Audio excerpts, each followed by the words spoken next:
Hello, everyone, and welcome to the 18th Annual MIT Sloan CIO Symposium and the first digital edition.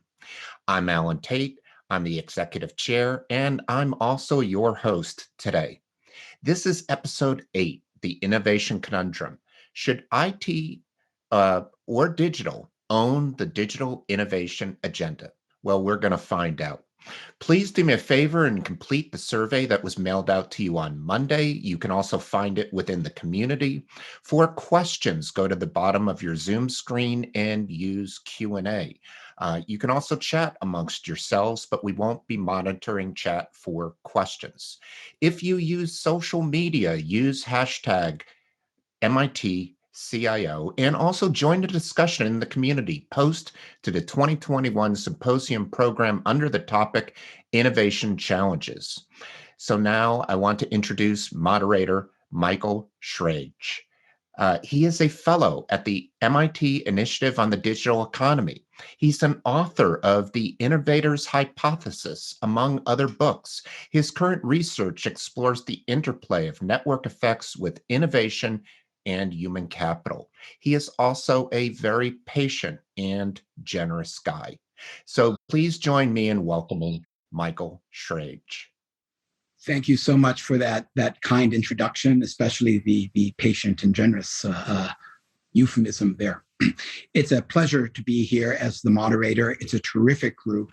And I just want to give a quick bit of background to why this topic, why the innovation conundrum, to sort of set the stage for the conversation we're going to be having. And it's not just going to be a panel conversation, I hope, but a conversation with all the attendees and participants, because it's a very important issue.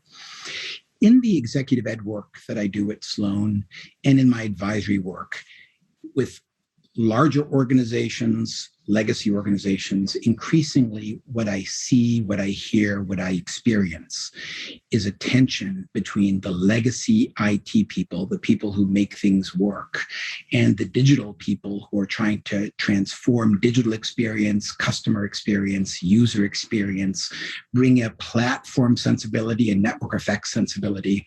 And here you have, forgive my bias, at the tops of organizations, people who are not necessarily digitally savvy or digitally literate.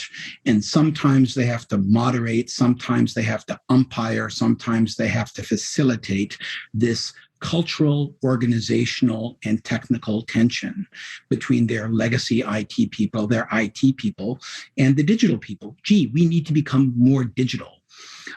One of the big issues that I see, and I deal with this a lot, is, for example, data as an asset. Who owns data as an asset? Is it IT? Is it digital? Is it IT and digital with the business? Who handles data governance? My colleague at MIT Sloan, Peter Weil, wrote a book on IT governance. I made a joke, which he didn't laugh at, a year or so ago, saying, well, he should rewrite it as data governance, because that's really the really key challenge that many organizations face in terms of using data as fuel to enable the kinds of digital transformations they expect. So that's just a stage setter. The people who I have here to discuss this are absolutely terrific, and I'm going to let them introduce themselves in a moment. But basically, who we have is Gail Evans, who's the Chief Digital Officer of Mercer, which is part of the Marsh McLennan conglomerate. She actually got to digitally transformed from a CIO, her previous role as a CIO. We have Brook Colangelo, who is the EVP and Chief Technology Officer for Waters Corp, which is a very significant scientific instrumentation company. And so I hope we'll be touching base on the issues associated with Internet of Things going forward. He also has a very interesting political Washington background, which we'll dabble into. And we also have Akira, who is the Senior VP and CIO of Mathematica, not to be confused, as Wikipedia will tell you, with Stephen Wolfram's Mathematica. Mathematica is an employee-owned policy organization that actually did very good pioneering work in social experimentation. All of these people are first rate. We've had a couple of sessions where we've interacted, and I think you will find the perspectives and experiences that they bring to this tension to this challenge of striking a balance, making a complement as opposed to a rivalry and competition between digital and IT, to be very, very informative and very, very experienced on that. So we're going to begin with a couple of quick questions. We're going to round robin it, and then we're going to make it more conversational, and I'm going to be monitoring the Q&A. I look forward to your comments, to your questions, to your insights. We do want to make this a larger conversation sooner rather than later. But let's begin this way. Gail, we'll start with you, and then we'll go down the line. What's the most important thing you would like the people participating in today to know about your company and your role in the company to set the stage for this conversation? Gail? Thank you, Michael. Just very happy to be here with the team, Brook and Akira, and all the attendees. Mercer is building a brighter future. Together with our clients, with our stakeholders, with our colleagues. We're defining the world of work, reshaping retirement and investment and outcomes, and also in unlocking real health well-being. I really enjoy Mercer because it brings all of that together, and we're a part of the journey for all people. But let's talk about this topic as it relates to Mercer. We believe that as a chief digital officer, I'm responsible for partnering across business lines and the enterprise to enable growth and operational efficiencies through the application of digital technologies, business models, and digital maturity. Now, that was a mouthful. Yes. It's also too polite. You're being too polite. I'd like a little more edge. We grant that you're building a better future, but you did change your title. You went to Chief Digital. What do people really need to understand about Mercer? It's a really interesting consulting firm. I changed my title because we wanted to accelerate the use and application of digital at Mercer. We wanted to really lean in on the digital foundation, building the foundation of capabilities, lean in to the business transformation that's happening, new business models, new ways of solving issues for our clients. So digital was about client-facing technologies. And by the way, we don't call legacy IT. We're in this together. I know that's not being polite. I feel very strongly about the fact that we cannot win for our clients nor our colleagues unless we come together as a team, as a partnership to collaborate and raise all boats. I'm just going to ask one last follow-up question and before going to Brook on this. But come on, it's an insurance company. It's a traditional body shop professional services. These people went into consulting because they couldn't do math, because they couldn't do the digital stuff. And here you are, you're telling them, that they need to create or work with you to create a digital experience, via a Zoom or Teams. You've been through the pandemic. Do they get it? Do they not get it? What's the pushback on this? Because traditionally in professional services, they look at you as a support function, not as a partnership function.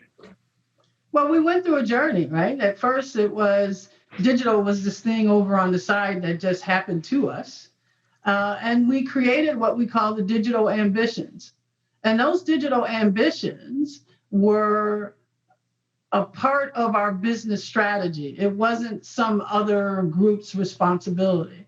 So we focused on establishing digital ambitions for Mercer, not for the digital team, but for Mercer. So we have digital ambitions, and we also took notice around digital maturity.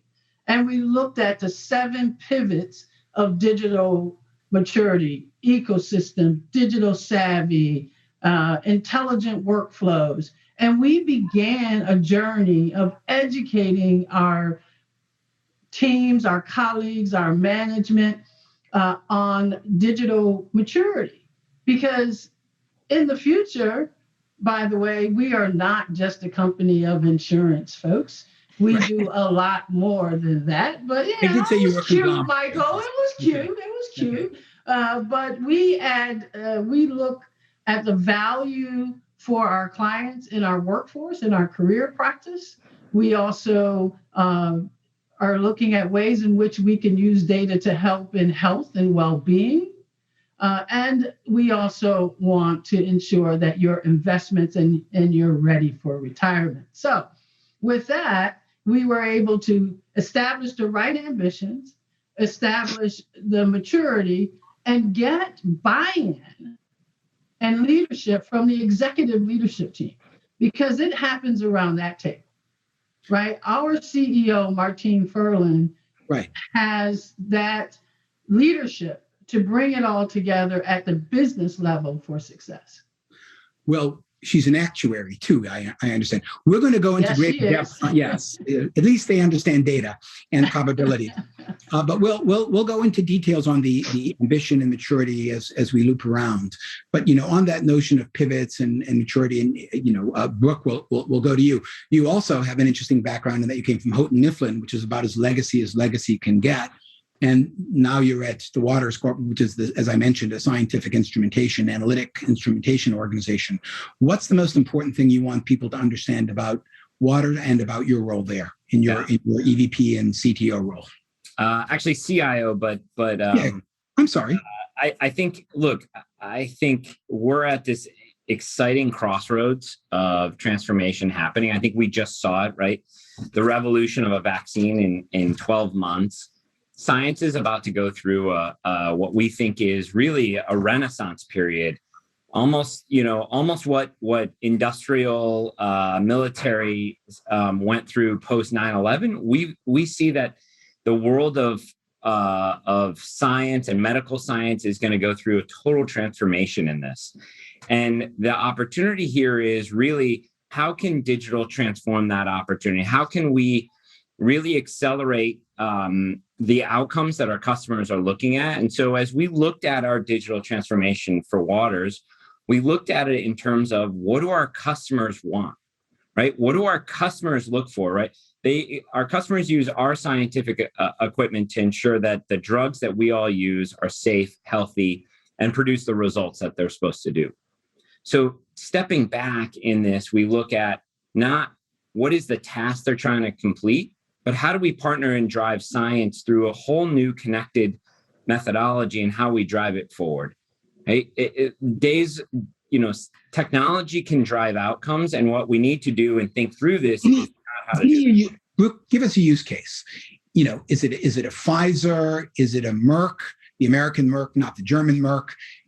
Give an example of a use case where the kind of digital transformation argument you're making is fundamentally changing how you relate from a supplier of excellent equipment to a partner to deliver different kinds of measurement and analytic outcomes. Sure. I mean, if you look at our customer base, some 60% are pharmaceutical companies. Right. They look at a process to design, test, measure, and look at the outcomes. Through transformation and through the work that we're doing, we can help reduce that. That process can take 6, 9, 12 months. How do we reduce it to 5 days? How do we bring that process and stop looking at the tasks and start driving those outcomes that they're looking for? Because look, at the center of all this, our company, our mission, the folks that work here, we're about helping solve the medical challenges that are plaguing society. And how do we get those solutions in the hands of customers faster and safer? So, serious question. Do you have a KPI associated with, let's create a phrase, analytic compression or analytic acceleration? That somebody working with us now who has a workflow or an analytic life cycle of 180 days, by the time they finish working with us, it's no more than 5 days, 6 days, that kind of 10x reduction in time. Are those the kinds of metrics that are driving digital transformation for you and your customers? Absolutely. I mean, I can't speak for our customers, but I do know when I've talked to them, I think that is front and center, right? And I think sort of front and center of all digital is clock speed. How do you change your clock speed? How do you increase that result? It's not, I wanted to get that result. It's also how fast you get it. And so across all of our KPIs around how do we deliver better results, both internal customers and external customers, how do we do that and change that clock speed for them? Fantastic. Speaking of clock speed, a former MIT professor, Charlie Fine, who went to Malaysia, wrote a book on that very subject. So, Akira, same question for you on this. What's the most important thing people need to understand about the non-Wolfram Mathematica and your role in it? So I think the first thing to understand is, so at Mathematica, we really consider ourselves, we're an employee-owned business, as you mentioned, advocates for data and evidence in spaces that promote public well-being. So in my role as CIO, I have the unique privilege, as defined at Mathematica, of leading both what you would call legacy, I would just kind of call the traditional IT, and our digital aspirations at the same time. And true, there are some healthy tensions there, but I think when we think about our digital space and our digital aspirations, we're thinking of client, we're thinking of our actual and the customer, which is people. We're thinking about growth and value versus efficiency, scale, cost. Interesting. Why are you privileging growth and value over efficiency, scale, and cost? Because not that Brook is going to disagree with you. His legacy organization is striking a different balance. So why are you emphasizing what you're emphasizing? It's not that we don't do both. Right. It's just that our digital aspirations is taking the lens of our client and our end customer and thinking about how do we help them grow? How do we help them create more value? And how do we help them improve quality in decision-making with the data and evidence that we bring to them? And when you're at the table, when you're having the conversation, what aspect of that are you leading? Because, clearly Mathematica has its own quote unquote methodologies in this regard. We do.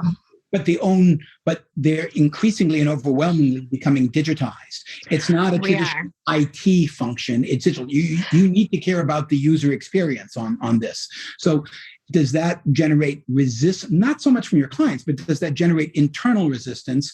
Because basically you're literally telling people you need to do it differently than the way you did it 3 years ago. I think it's a new role for us and our team to be in, but it has led to great collaboration. When I came to Mathematica and started framing out the digital strategy and had my first set of conversations with our CEO, Paul Decker, and his leadership team, Paul kind of said to me, that's not our digital strategy, that's our business strategy. And I think that's the main difference a little bit in the lens that we're looking at when we're thinking about digital versus what we would call the traditional IT strategy. So I wouldn't say it was met with resistance, I would say it was met with a lot of collaboration. Not wanting to put you on the spot, but this is a great transition to the question way back. Does your CEO get it, or did he absolutely does. I am so lucky. What didn't I am so lucky. What didn't he get on this?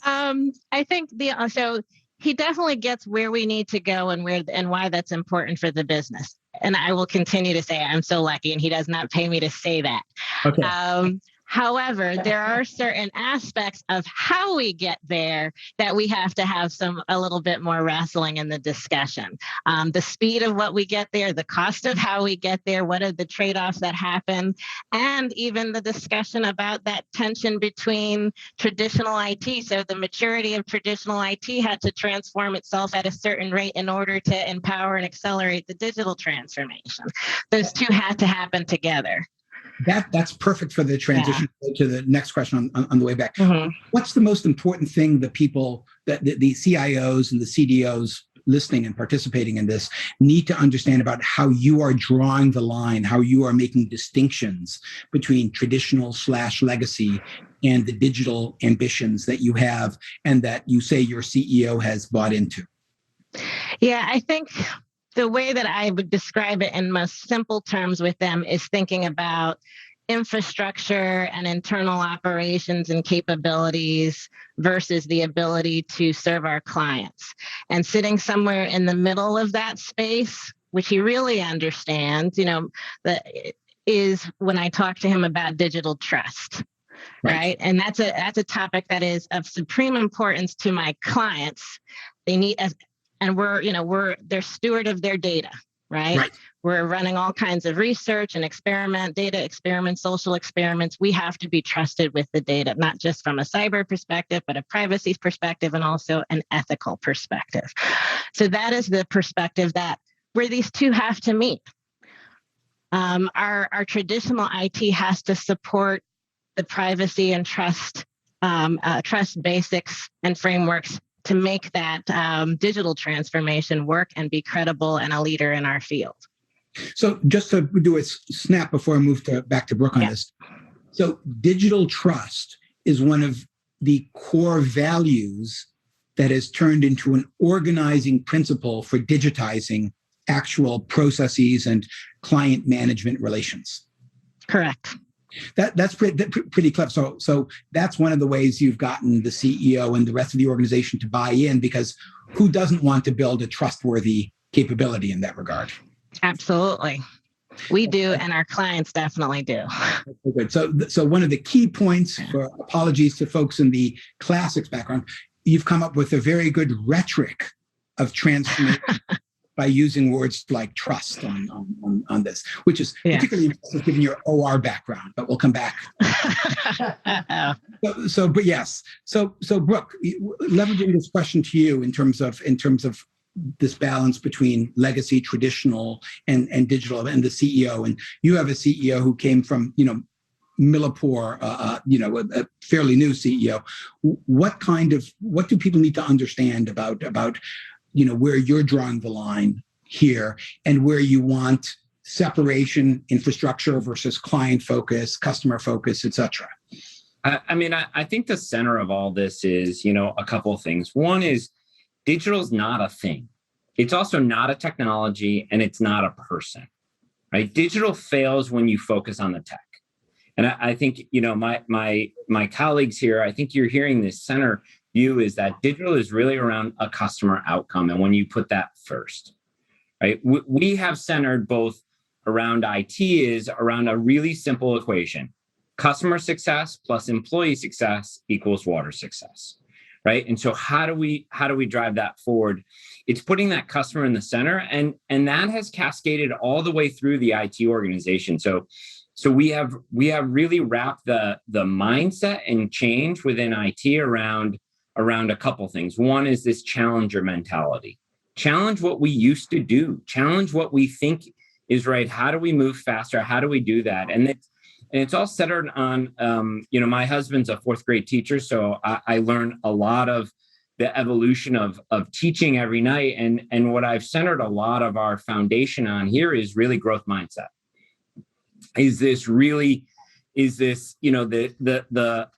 The power of yet, right? I am not good at X yet, right? And how we do this. And so that has been how we've centered both, this entire experience. I'm like Akira, I don't use the word legacy IT. It all is customer focused. Why are we upgrading? What is the, right? It's either about the employee success or that customer success. That's for the sake of why. Okay, before we all get together and agree here, I need to throw sodium on troubled waters. If that's the case, why do you say we don't have traditional IT? Stop calling it IT. Call it digital. That's exactly what I did. That's exactly what I did. Be digital. I don't get that. Right? That's true. There is no IT is not because words matter. Words, right? Because ontology matters. Metadata matters. I think you're hearing us say we're not going for the othering of traditional IT. It's part of the same value proposition. It's a different part of the value chain to the client success. I am not going to disagree with you, except to point out the obvious. There is selection bias in this panel. You cannot look me in the eye and say that most of your counterparts and most of your clients have reached the same level of rapprochement that you have. And I'm going to use that to go to Gail, because I know for sure, because of the consulting work, her company literally makes money off of the inefficiencies and conflicts that emerge from healthcare, insurance, advice for her clients. So clearly, Gail, you do not disagree with your colleagues here, but I would like a better sense from you as to how you have oversee in your CDO role versus your legacy CIO role, how these things work together and what you've observed. I'll ask you to be indiscreet, what you've observed from the challenges that some of your clients have when you bring digital capabilities, digital experiences, and digital optionality to them to solve their problems. I think what's happening in the beginning, Michael, I would say there was, oh, you get to work on the cool things. And you know, sure. So we were the cool kids, right? When I was the CIO, so what we did was we built a platform that both our core IT and digital could partner to deliver new value to our common, shared goal, which is to better the experience and the growth of our firm. So that helped unite us as a team. Let me get to your question on the client side. What you'll find, what we found is that our consultants are now being asked by our clients about digital, right? So the pandemic helped all of us in the digital world, right? The speed at which we operate. But our clients today are looking for how digital in the workforce, how digital is changing their workforce. What about the skills? Are we now talking about skills versus roles? Does digital bring in a whole new dimension on how you design your workforce, how you think about healthcare? Who would have ever thought telehealth? And now I don't want to go into the office. Well, can we just do a video, right?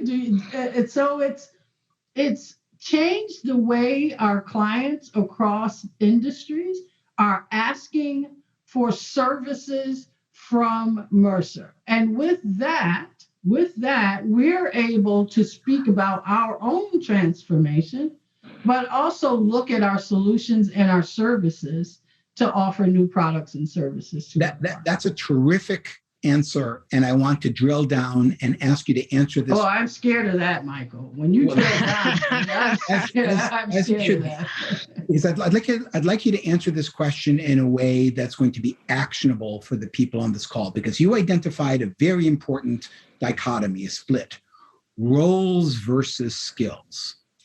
As you have overseen this internal transformation in capabilities and digitalization and striking a new balance between operational and customer experience, what have you learned about investing in skills versus clarifying roles that is important for other people to understand as we go forward?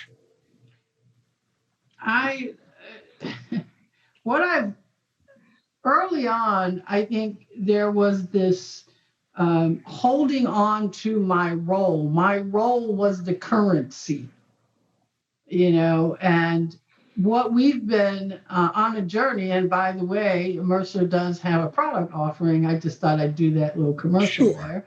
It's important that we be deductible. Of course. Yes. Called Skills Edge, that gets at this skills versus role or job. But what we found was by focusing on improving your skills, evolving your skills opens up more opportunity for you to play in both worlds. because the core legacy solution, the core solutions that we have in our portfolio has to be digitized. And you apply these technologies to an existing portfolio. It's not like digital is all the new kids. It's how do you use your knowledge and these skills and apply them to your current situation, to your current area of focus. And by doing so, our actuaries are now becoming data scientists or citizen data scientists. Yep.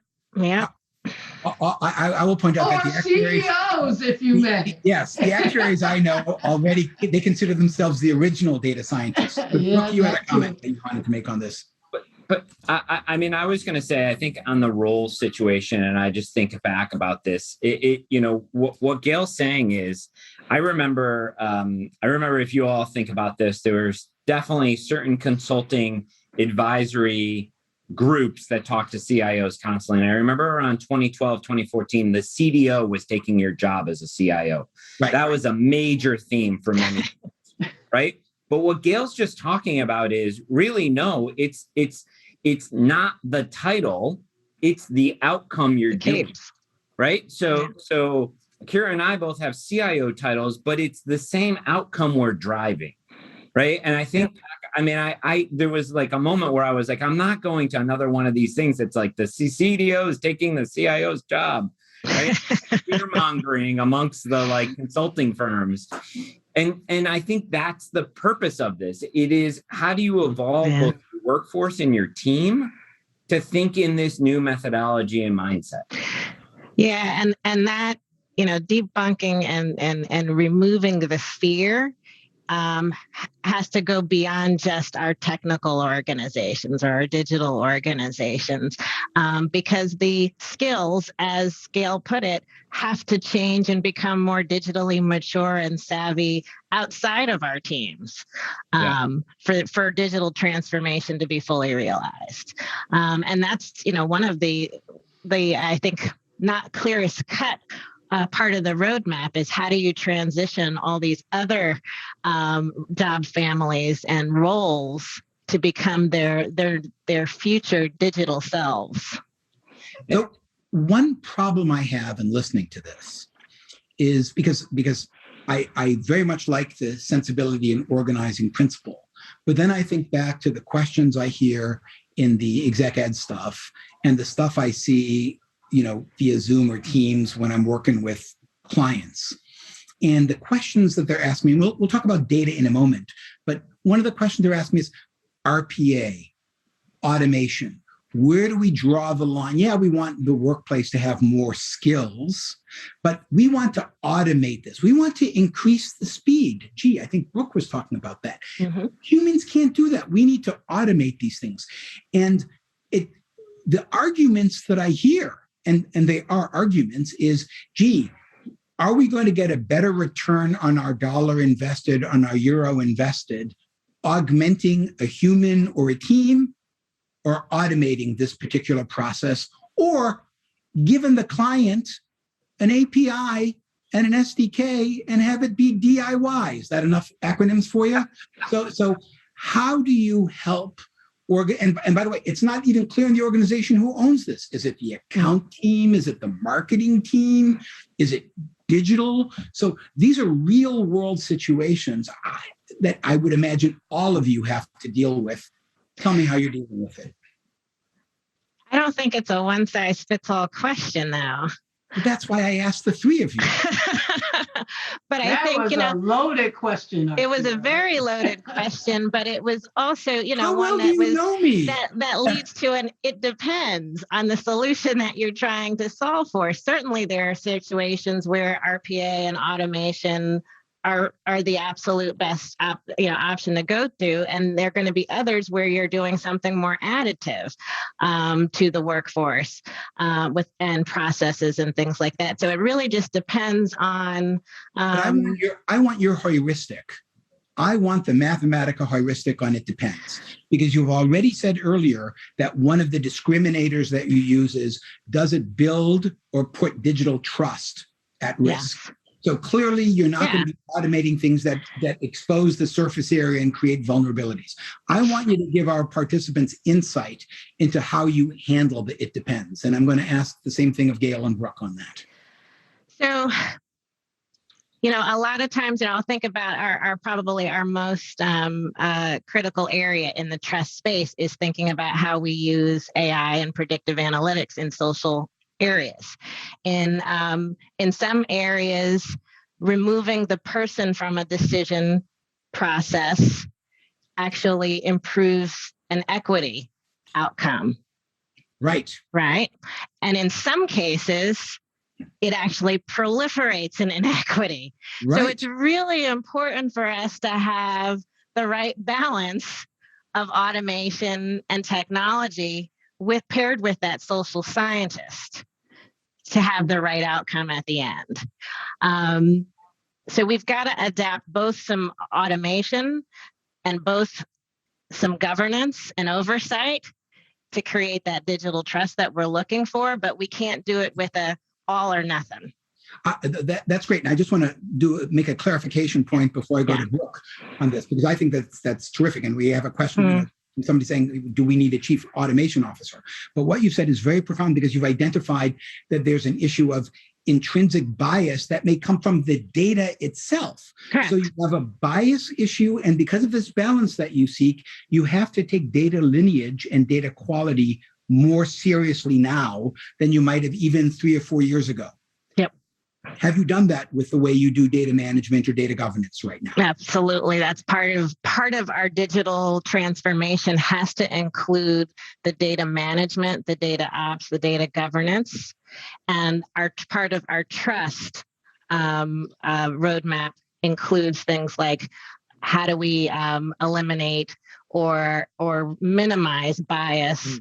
So just to be clear, you have equity as our, yes. Okay, I'm going to be clear, because Gail has digital aspirations. You actually have a trust roadmap. I would wager only a fraction of the organizations participating in this webinar have a trust roadmap. In our space, it's mandatory.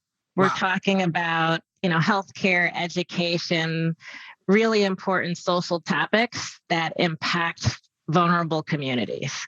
It's important that we have trust. No disagreement. Brook, healthcare is important as well. How are you striking this balance? Because I see, based on what you said, you have no choice but to double down on the automation aspect. But with bioinformatics and other kinds of things, population sampling is a big deal. How do you strike this balance? What heuristics or insight do you offer when you partner with your business units? I think Michael, CIOs, IT leaders, whatever our titles, we spent many decades being what I describe as a traffic cop, right? Trying to manage all the different programs, and we can go into the years of research and discussions around governance and all of that. I think the role is evolving. We have to not be the traffic cop, and we have to be the city planner now. And we have to start designing the streets and the experience and the roadmap for the future and destiny that we're going to drive towards. And we have to do that by envisioning where all of these things go and sequencing them and trying to show the entire business landscape. So our digital strategy looked not just at a list of portfolio and programs, but really sort of put our customer at the center, and then looked at all the different delivery mechanisms that we were doing to our customer. And then how do you unify that? How do you bring that through in a frictionless experience to get them better outcomes, our customers better outcomes? I want to push back on that. I want to push back on the city planner. I like the traffic cop to city planner, but let me tell you what makes me uncomfortable about city planners.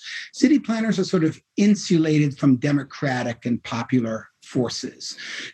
We have city council, but we have the city planner to, separate them away, to insulate them from the politics of this. What I see in digitalization is a democratization effort. And so I want you to come to grips with the notion of different parts of the business and different customers have legitimately different needs. How do you strike a balance on that? You can't say, here's our master plan, conform or else. How do you deal with the natural politics and unnatural politics that emerge when different people have different notions of value? Well, I want to push back on it's sort of role versus skill. I think you're equating the city planner to what you might call a legacy city planner. Oh my God. Oh my God, you're using my own words against me now. Yeah, and I think Very good, Mike. Legacy Very IT, good, you can Brook. accuse me of legacy. Good job. Okay. Wow. But Michael, I mean, think about the future of the cities that we're going to be a part of, right? Sure. And the future of the world that we're going to do, the infrastructure transformation that's about to happen in this country, and all of the future of our grid and the decarbonization, and that all of this is not going to happen like it happened before. And that goes for IT too. It's not going to happen like it happened before. We're not going to build big Gantt charts and waterfalls and stuff like that. We're going to work iteratively and think about how do we drive different outcomes. And we're going to change that roadmap constantly. So you can't envision sort of it won't look like the streets of Boston, but it also won't look like the streets of Cambridge. And it has to look like the traffic will be just as bad regardless. I'm sorry. Right. And what I think about this, it's really then putting that customer back at the center, not the task, not that like, I got to build a street. I got to deliver an outcome to this customer. How do I do it? And what are the 15 different ways I can do it? And how do I do it, at a new speed and frictionless? Right. So that may mean I need to add RPA, and we have customers, we have problem sets and problems that we're looking at constantly, but we have to look at how do technology and how do we solve that differently with this challenger mindset. Excellent. Gail, I want to give you you were enjoying yourself too much during the answer to that question. I want to hear your response as well, and then we'll go to the questions that we've been getting in the Q&A box. I don't know. I think it's simply that human and technology and digital need to come together. They do. I mean, the expertise and the knowledge of the individual is something that even if you build an algorithm, they have to learn from somebody. And so how do we build a culture? We called it test and learn. Mm-hmm. We build an experiment, trying to build an experiment enabled, energized culture where they want to focus on solving a client's issue, solving a business issue through the use of these technologies. So we have test and learn and fill the pipeline with your ideas, because the people who are doing the job today know really when you teach them new skills, they will help you to automate and find ways of efficiencies to serve the greater good of the company and the clients. So that digital maturity is so important. Helping our colleagues feel like they are valued, what they bring is valued and needed for the growth and success of the company, and together we win. That's the change management that needs to happen in this new world. I'll leave you with one last point, Michael, before you push back one way or another. I'll be curious to see which way, is agility, and we have to be agile, not only in our work life and our personal life. Things are changing.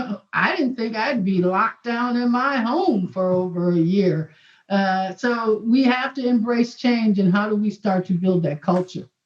So I am not going to push back. I'm going to largely agree and use this as a segue to tap into some of the pushback we've gotten from some of the questions. The gentleman, Kevin Milliken, so today's conversation's premise of who should own it brings a division to what should be a highly integrated view, including CDO, CIO being singular, not plural, to help eliminate the cooperation competition conundrum. And this is my issue. At some point, holding hands and singing Kumbaya, it sounds good, but whenever I'm in the room, with apologies to Miranda, the room where it happens, people disagree. People disagree. Who owns the customer? There's not a consensus on that. And I've been in more. I'll make a fair generalization. I've been in more rooms with high-level people who disagree about who owns the digital experience than rooms where people agreed who owns the digital experience. So in principle, I'm not opposed to any of the things that, in fact, I like the values that you're articulating. I'll go one step further.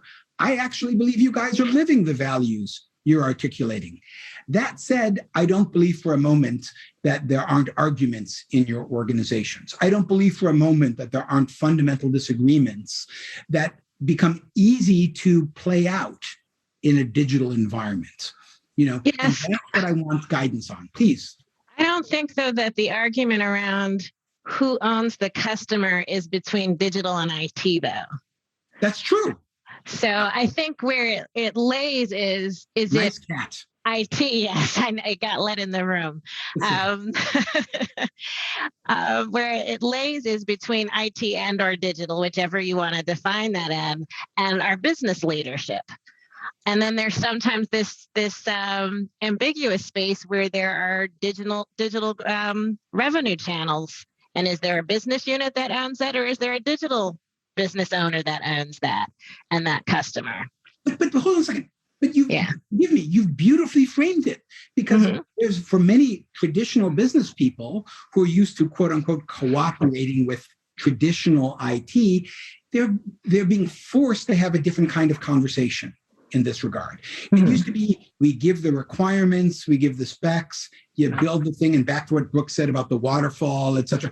Now we're talking about iteration, we're talking about use cases, et cetera. That's a different unit of analysis for these people. And they're debating. It is.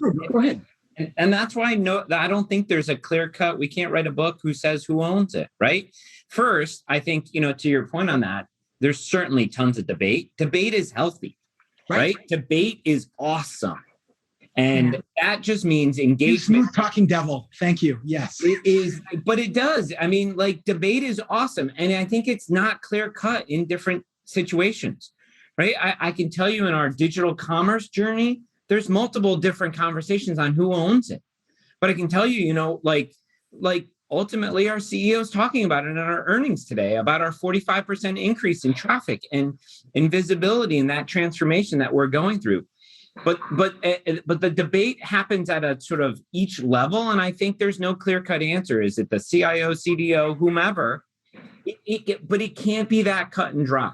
But let me give you a real-world example, and I'll do it with all of you, because this is an easy false dichotomy, but you'll understand, as well everybody, why I'm saying it.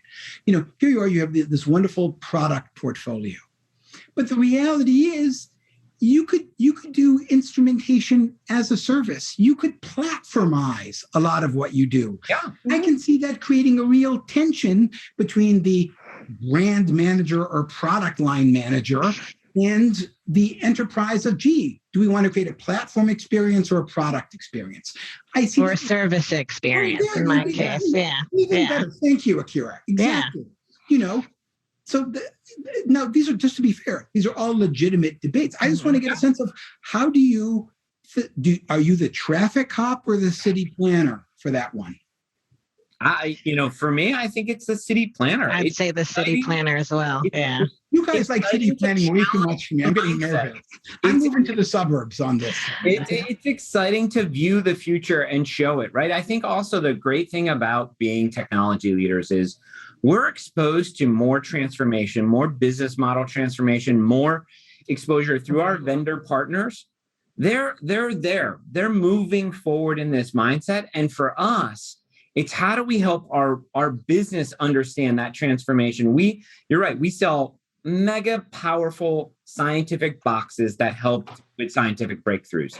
But is there a platform mindset and shift that we can make in this that can help us stay connected? Can we drive connected science, right? There's tons of things about connected labs, but let's talk about connected science and what that can happen, because it's just like health. Love that. We didn't think the world could operate without a lab.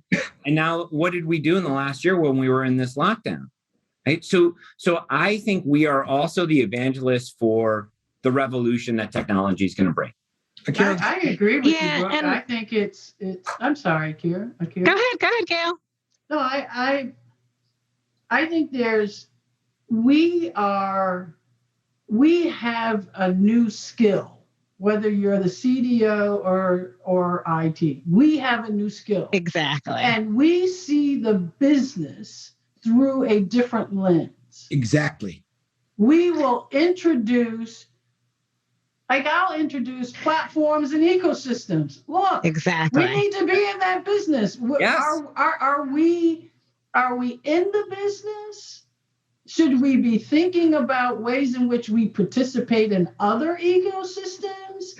So we are bringing these ideas to our business, to our CEOs, through the lens of the new skills that we bring to the table as leaders in our respective, whether you're the CDO, if you're IT, if you're in IT and you're not thinking about this, and you're not building the skills of your team, then you'll be obsolete. And that's exactly where I was going, Gail. You took the words out of my mouth. What we're talking about is just the evolution of the IT leadership or technology leadership to stop just thinking technology. We are business leadership. Right.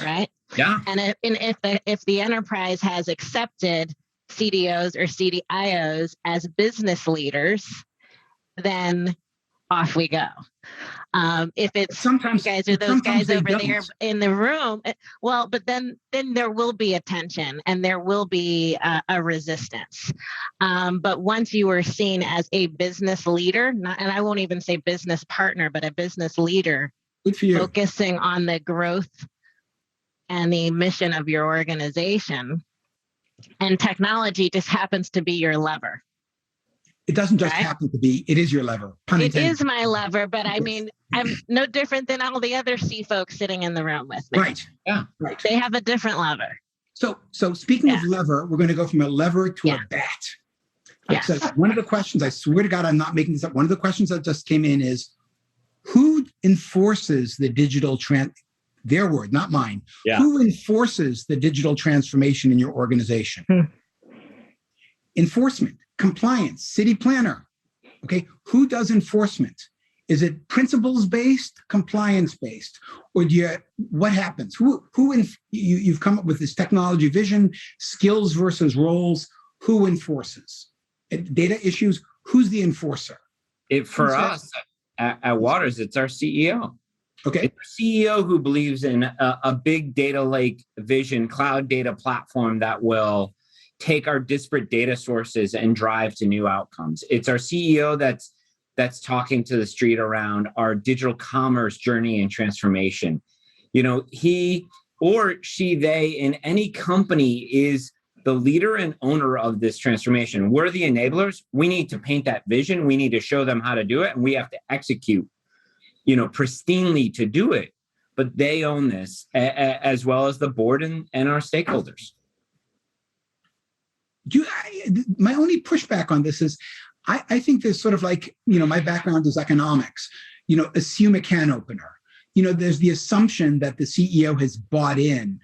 We've all lived through, remember, digital off to the side, then it became omni-channel, then it became, it's just marketing and branding. Right? We had bimodal too. Yeah. Exactly. Two-speed, that's from McKinsey, two-speed IT. Yeah. So we've all lived through this, and what you're saying is, to heck with that. So I just want to ask, do you have? Can you say what you're saying because you've gotten that buy-in, or because what you're doing is really inevitable for this disruption of the industries of which you are a part?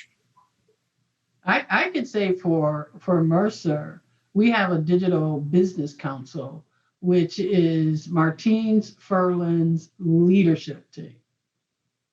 So the people who sit around her table, and they agree, prioritize, debate on the key priorities that we want to take as a company. How long have you had the council? 2 years now. Wow, very good. What about you, Akira? Yeah, I have to agree. So while we're leading the digital transformation strategy and roadmap, overall, it is our CEO and our leadership team, because, as we talked about, digital has to be enacted in every aspect of what we do. And there has to be buy-in, alignment, and enforcement in every group. So we don't have a digital council, as if you will, but digital is our top 3 priorities in our executive committee. Wow. What about you? Brook? Yeah, I mean, I think it's we have, as you mentioned, a new CEO. We're going through a transformation ourselves as a company, Right. And this is one of the top agendas at in our transformation program, which we call Project Indomitable. Here also in my pass a spelling test in order to participate in water. Yes. Okay. And at Houghton Mifflin, this was a conversation we had at the executive level when I was CTO there, and it was a conversation that we talked to the board multiple times, and at the White House, this was a top conversation that we had. How are we connecting to our customers faster, better? And what are the results? What are the metrics in those KPIs? So I think if it's not at that level, leaders have to question, do they have the right buy-in? Do they have that right engagement? So the last question, because we are running out of time, simple, straightforward question. What's the most important cultural shift that you observe and that you believe needs to be intensified or accelerated for you to accomplish what you've been discussing today in your particular organization? For me, it's about broadening the tent of who we consider digital workers. Interesting. For us, our social scientists are coming out of graduate school. They can program in R, they can program in Python, and the last thing they want to hear is, well, you're not on the tech team, you don't get the keys to the kingdom.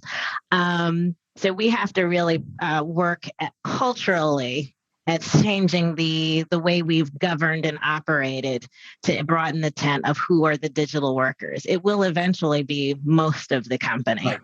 Right. Excellent. Yeah. Brook? Yeah. I think, you asked for one, I'll give you 2.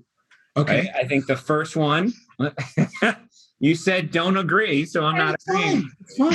Right? I'm going to give you a virtual hug, Brook. I think the first one is really this customer first mindset.